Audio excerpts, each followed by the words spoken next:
সাল্লাম বলেছেন, লাউলা আশুক্কা আলা উম্মতি লা আমারতুহুম বিসওয়াকে ইনদা কুল্লি সালাতিন। আমি আমার উম্মতের উপরে ভারী না মনে করলে আমি তাকে প্রত্যেক সালাতের সময় মেসওয়াক করার জন্য আদেশ করে দিতাম।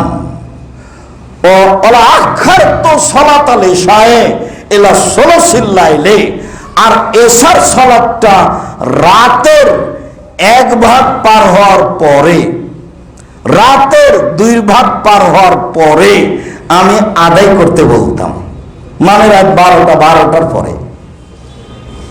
এশার সালাত যত দেরিতে হবে তত ভালো। অবাক হবেন আপনি, ভারত, বাংলাদেশ, পাকিস্তানের প্রায় 95% জন লোক মাগরিবের অল্প পরে এশার আজান দেয়।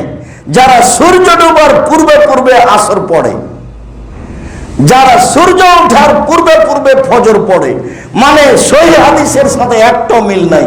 কিভাবে যে চলে আল্লাহ ভালো যাবে, তবে চলছে, চলবে। কেন? এটা একটা মজবুত ধর্ম বলে দেখানো হচ্ছে, যার গায়ে হাত লাগানো খুব কঠিন।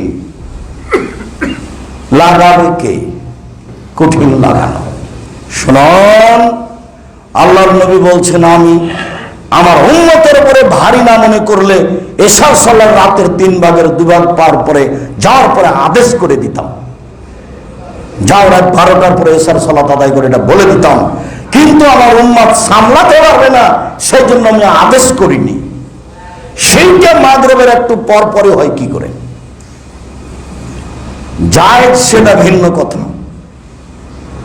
সম্মানিত দ্বীনি মুসলিম ভাই বোন, আমরা বুঝছিলাম মেসওয়াকের কথাটি, যা রাসূল সাল্লাল্লাহু আলাইহি ওয়াসাল্লাম গুরুত্ব সহকারে